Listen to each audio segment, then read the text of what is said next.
Good evening and thank you for joining me. So tonight, we're going to talk about the next phase that predators use to target their victims. We've already talked about how they target them, how they gain their trust, and now the next phase is how they're filling those gaps, filling those needs. They use their status and rewards deeds to break down barriers. They target victims by seizing on perceived weaknesses that they can exploit.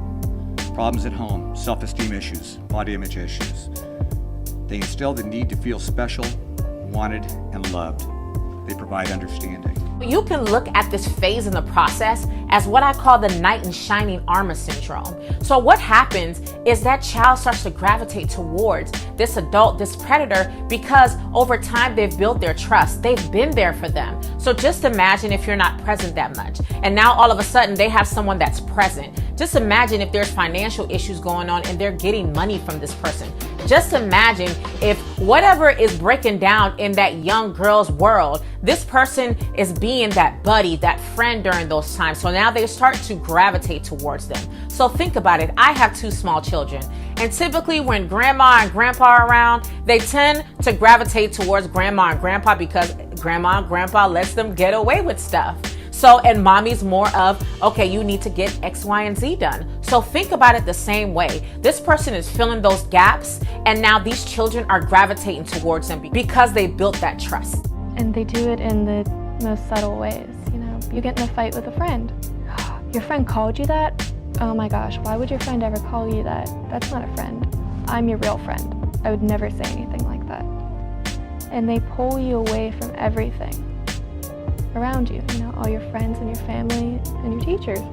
And as you're getting pulled away, you're getting closer to him. So as I stated before, the same tactics that these predators are utilizing, we have to think about it from the perspective of parents and guardians.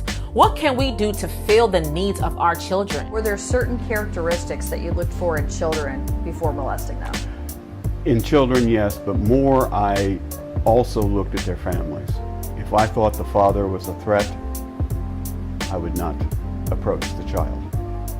If I thought that the child had friends that he would tell, I would not approach him. If you're working on being present, if you're working on gaining their trust, you'll eventually learn the things and what gaps you can fill yourself. So if you realize that your children have body image issues, you can start talking to them about that. If you start to realize that they want you more present at their games or at their choir rehearsals or whatever it is that they want you present for, now you can start working areas and figure out how you can adjust your schedule to be there.